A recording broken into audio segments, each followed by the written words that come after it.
जय हिंद दोस्तों, मैं हूं नीतीश और आप देख रहे हैं एनके टीच।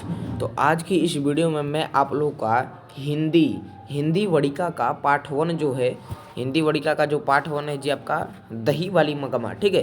तो इसका मैं आप लोग को सब्जेक्टिव क्वेश्चन कराऊंगा जी, ठीक है।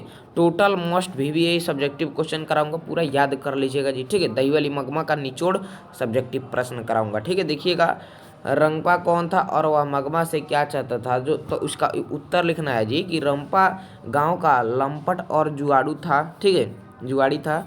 वह मगमा से धन चाहता था। इतना ही नहीं, वह मगमा के अनाथ समझकर उसकी इज्जत भी लूटना चाहता था, ठीक है। जो रंपा था ना, वह जुआड़ी किस्म का आदमी था और मगमा से धन चाहता था।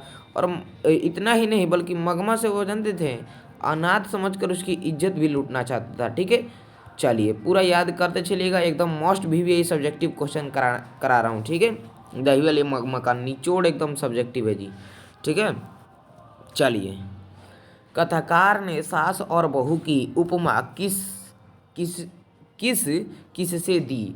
तो देख लीजिए, कथाकार ने पानी में खड़े बच्चों का पाँव खींचने वाला मगरमच्छ से बहू को और ऊपरी से बाह पकड़कर बचने वाला रक्षक की उपमा सास को दी, ठीक है। चलिए, किसको दी जी, तो देख लीजिए कि कथाकार ने पानी में खड़े बच्चे का पाँव खींचने वाले मगरमच्छ से बहू को और ऊपर से बाह बाह पकड़कर बचाने वाले रक्षक को उपमा सास को दी है, ठीक है। चलिए 3 नंबर प्रश्न देखिएगा कि दही वाली मगमा कहानी का संदेश स्पष्ट करे। तो देख लीजिए कि यह कहानी जो है ना, आधुनिक बहुओं को संदेश देती है कि वे आवेश देकर सभी सदस्यों को मिला कर रखे। इसके लिए बुद्धि का प्रयोग करना नजमा के चरित्र से सीखें, ठीक है। चलिए, ये जितना मैं प्रश्न करा रहा हूँ ना, एकदम मोस्ट VVA है जी, पूरा एकदम, हाँ पूरा एकदम याद कर लीजिएगा। देखिए, अगर हिंदी वड़िका में अगर प्रश्न पूछता है तो दही वाली मगमा से 2-3 प्रश्न उठाता है। तो देख लीजिए पूरा हाँ, दही वाली मगमा का मैं आपको सब्जेक्टिव करा देता हूँ, ठीक है। पूरा निचोड़ इसके सब्जेक्टिव में कराऊंगा, पूरा याद कर लीजिएगा। 4 करा है कि इस कहानी से क्या शिक्षा मिलती है, दही वाली मगमा जो पार्ट है, इस कहानी से आपको क्या शिक्षा मिलती है।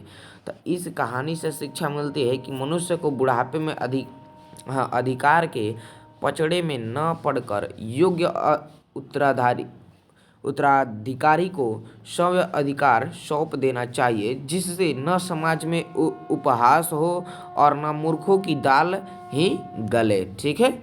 चलिए, इस कहानी से हमें यही शिक्षा मिलती है जी, ठीक है। चलिए, नेक्स्ट प्रश्न 5 नंबर की शीर्षक की, देखिएगा 5 नंबर क्या कह रहा है, शीर्षक की सार्थकता स्पष्ट करें। शीर्षक की सार्थकता स्पष्ट करें। तो देखिए उत्तर, इस कथा का मुख्य पात्र है मगमा। उसी को लेकर माझी कहानी प्रारंभ करती है और सर्वत्र वह बनी रहती है। उसकी दही बेचने की क्रिया भी उगपांत है, अतः दही वाली मगमा बहुत उचित शीर्षक है जी, ठीक है। ये दही वाली मगमा है, बहुत उचित शीर्षक है, ठीक है।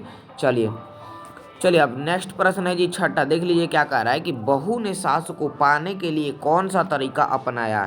तो देख लीजिए, चाहे यही प्रश्न को अगर पूछेगा तो अथवा में पूछ देगा कि दही वाली मगमा कहानी में बहू ने सास को मनाने के लिए कौन सा तरीका अपनाया। देख लीजिए, 2 तरीके से इसी प्रश्न को पूछ देगा। 6 को पूछेगा कि बहू ने सास को पाने के लिए कौन सा तरीका अपनाया, या अथवा में पूछेगा दही वाली मगमा कहानी में बहू ने सास को मनाने के लिए कौन सा तरीका अपनाया। 2 तरीके से इस प्रश्न को पूछ सकता है, तो सिंपली आपको उत्तर लिख देना है, ठीक है।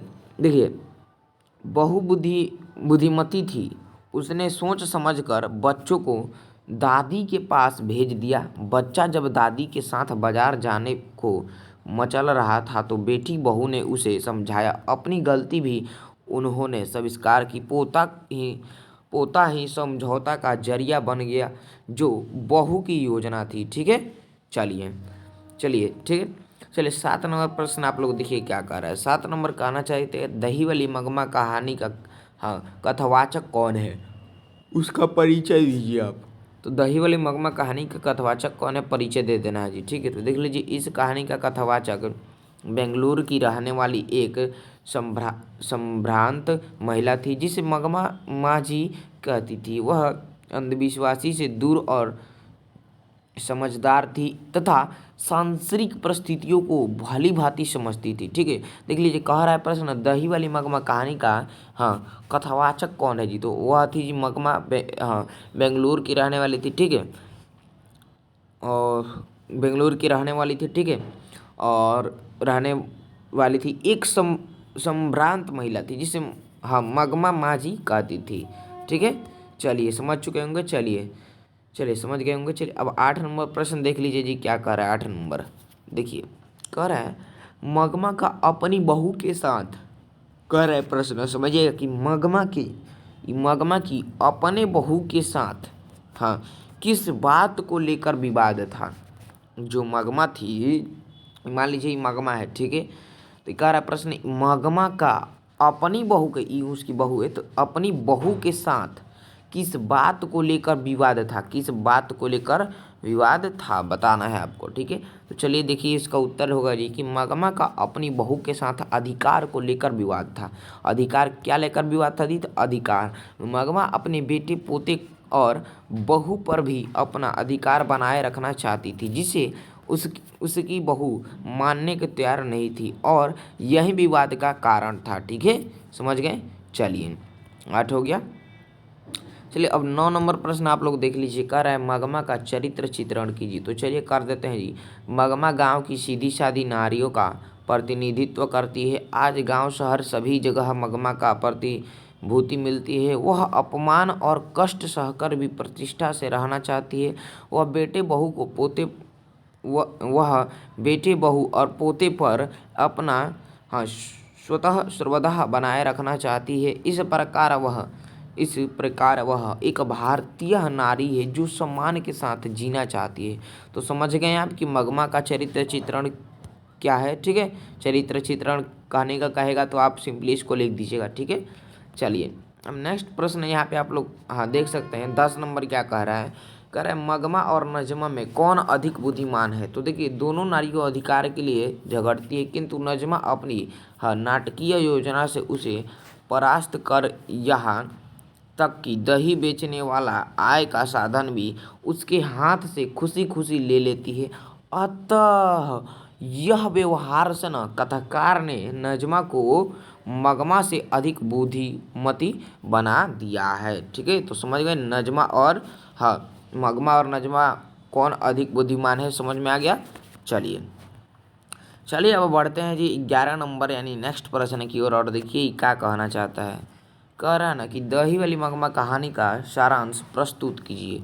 देख लीजिए कि हाँ मगमा औलूर के समीप वेंकटपुर के रहने वाली थी और रोज दही बेचने बेंगलुरु आती थी। मगमा का पति नहीं था और बेटी बहू से गृह कलह के कारण अलग हो गई। प्रत्यक्ष में प्रत्यक्ष में तो झगड़े का कारण पोते की पिटाई थी। ठीक है, किंतु देखिएगा किंतु मूल रूप में सास बहू की अधिकार संबंधित ईर्ष्या थी। और औरत को अकेली जानकर कुछ अवांछित तत्व के लोग उसके धन और प्रतिष्ठा पर भी आंखें उठाते। रंपा भी ऐसा ही किया, जिसे बहू की पैनी निगाहों ने हाँ पैनी निगाहों ने ताड़ लिया। उसने पोते को उसके पास भेजने का एक नाटक किया। ठीक है, वो जो हाँ पोते को उसको पास भेजने का नाटक की थी। ठीक है, अब मगमा पोते के लिए मिठाई भी बाजार से खरीद कर ले जाने लगी। ठीक है, जो मगमा अब देखिए जो मगमा थी ना मगमा हाँ तो वो पोते के लिए मिठाई भी बाजार से खरीद कर ले जाने लगी। ठीक है, अब देखिए ये 5 नंबर वाला प्रश्न है जो अभी मैं पढ़ा रहा हूँ आपको 11 नंबर, ये 5 नंबर वाला है जी। 5-2 मिक्स है इसमें। ठीक है, चलिए अब देखिए यहाँ तक हो गया जी। हाँ कहाँ तक हम लोग थे, हाँ यहाँ तक मिठाई भी खरीद कर लेने जाए। एक दिन कौवे ने उसके माथे से मिठाई का दोना यहाँ पे हाँ दाना ले उड़ा। ठीक है, अंधविश्वास के कारण मगमा भयभीत हो उठी। बहू के द्वारा नाटकीय ढंग से पोते को हाँ दादी के पास भेजने का बहू का मंत्र बड़ा कारगर हुआ।